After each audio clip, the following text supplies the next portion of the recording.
Hey guys, if you just saw my recent video, you know that I just bought this Ryobi router, and I didn't really like the idea of having my fingers down near the base of that.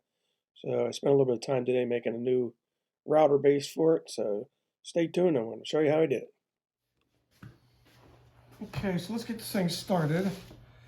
I pulled this little piece of wood out of my scrap bin.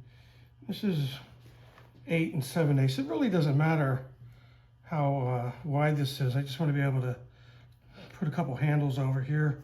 So I think first thing I'm going to do is just find the center point. And I'm going to try real hard to get this thing centered just right. Not that's really going to matter from the application I'm going to use it in. But there's the center, here's the base. I took it off, and one of the things I'm always going to do is just take the battery out before you're messing around with this in case you accidentally hit the on-off switch. Let's get this off of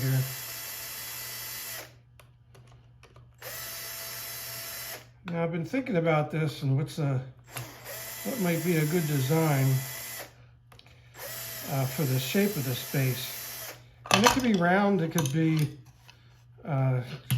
square. And I'm going to try to line that up really good right there. And from a first pass, I think this is going to be okay. And then I'm going to have to mark these holes here. I could do that with a transfer punch, but I'm comfortable doing it on this. And just make X marks the spot. Okay, this is a 5/32 hole. And got a little of my backer board on there. I'm just going to drill through this.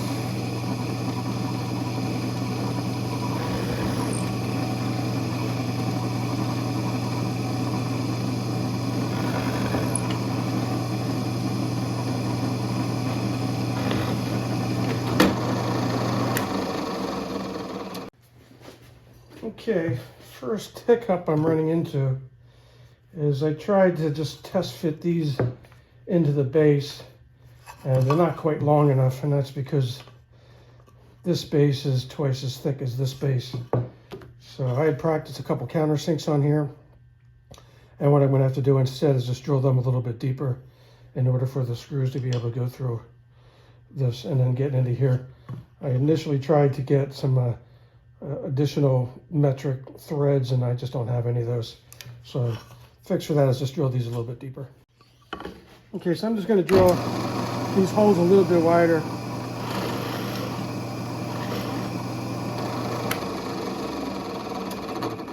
And I'm going to do that so that these heads fit right in there. So I'm both making them wider and countersinking it at the same time.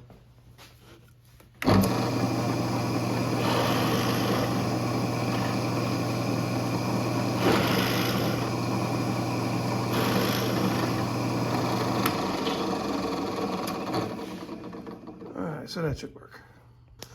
Okay, so I'm just doing a little test fit on there, and that seems to be just fine. Got a little bit of protrusion, which is all I really need. I went ahead and countersunk these all the exact same depth. I put the depth stop on here also, and I made the holes just a little bit bigger in case I need a little bit of wiggle room. Okay, hiccup number 2. Now these 4 holes are drilled with a CNC machine, and these 4 holes are drilled by a woodworker, and I'm slightly off there, and I tried enlarging the holes and everything, and I just don't like the way that's turning out, so I'm going to try a different strategy. And I'm also going to use a piece of masonite also, which is more in line with the thickness of the original base. So what I'm going to do instead is I'm going to drill 2 holes like this, and then I'm going to hold the screws in here and then drill the other 2 holes. Okay, so I'm going to try something a little different here. And I tape the template or the base plate onto the MDF, and I'm just going to use this as a drilling guide.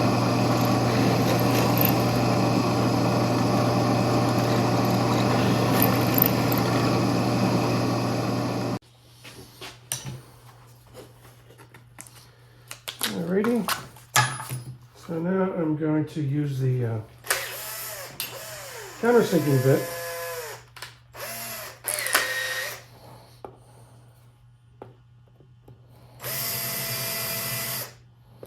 Give myself a little relief here so that the screws don't protrude past the base.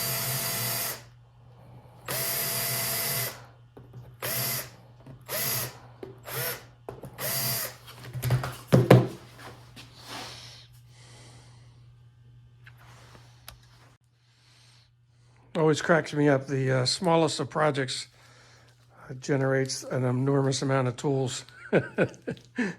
Happens every project. So that strategy worked a lot better. The holes fit in just right.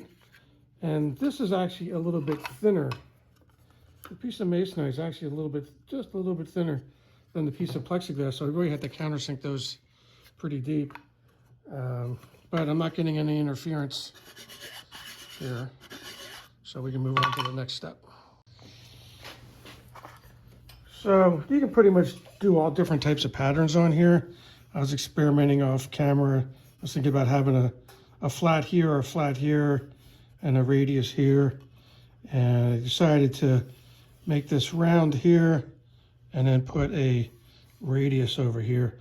But I mean, I could leave it this way because I'm just going to really use this primarily on my Peachtree dovetail jig. But let me show you how I did that.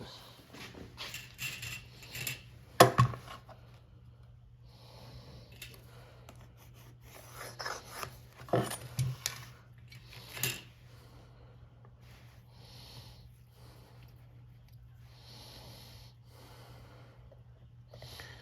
little simple compass action here. And I'm just going to take that right to the edge. I'm glad I didn't drill the hole out yet.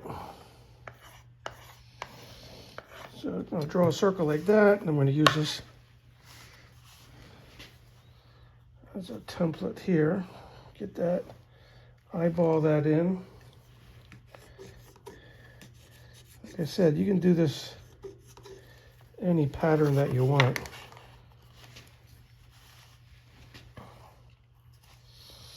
I knew this Renaissance wax was going to come in handy one of these days.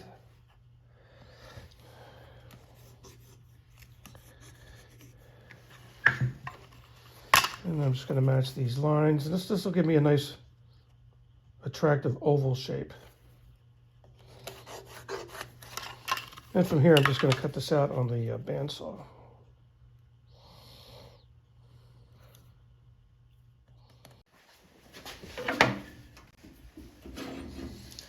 Let's keep the blade guard down to the thickness of the wood. No reason to get your hands exposed here.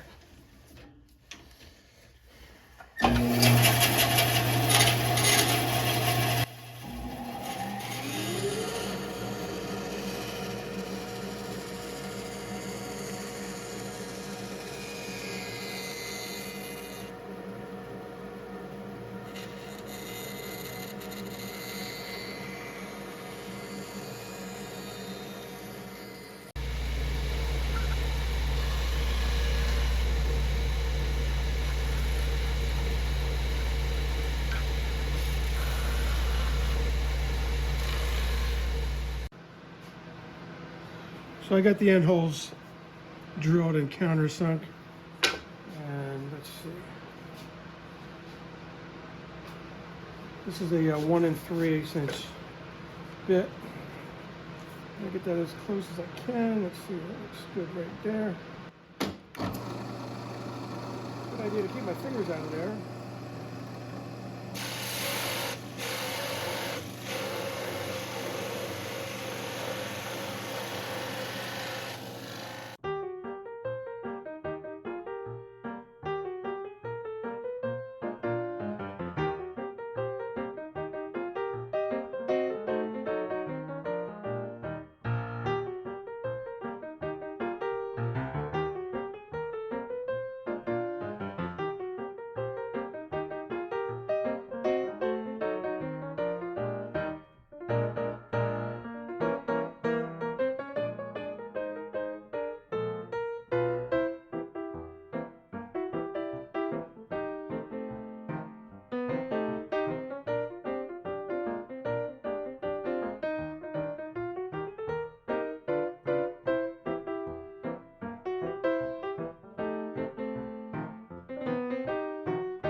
Okay, it's time for assembly. And these screws look okay, nice and centered.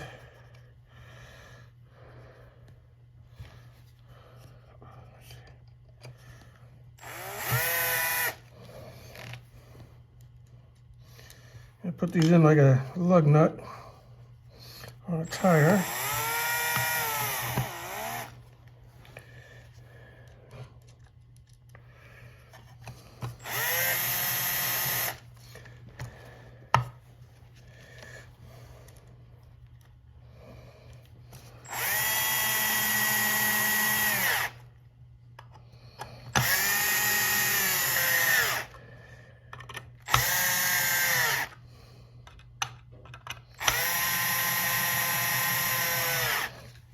Okay, so those are nice and flush here.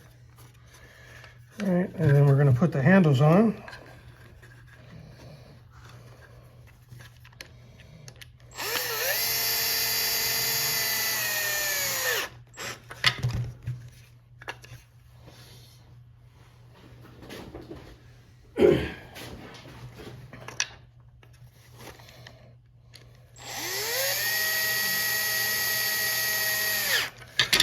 Okay, so I think that's going to be quite a bit safer than what I had before.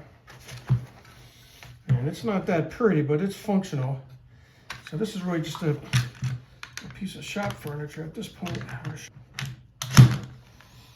Okay, wunderbar. Much, much safer.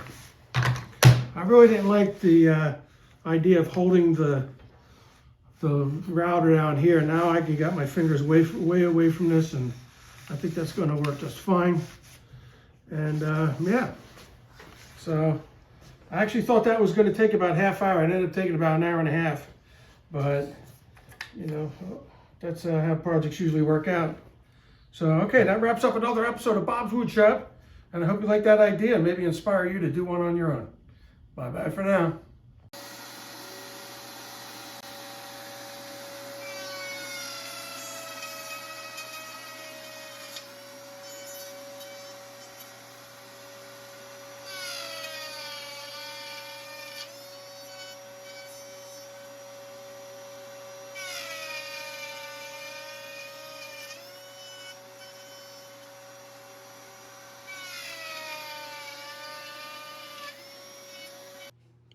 So that worked out halfway decent. I like how this project came out. I think I might make another one with a plexiglass base instead of the masonite. But hey, yeah, it worked out. So hey, you guys know the drill. Thanks for watching, and please like, comment, and subscribe. And until next time, I'll see you on another episode of Bob's Woodshop.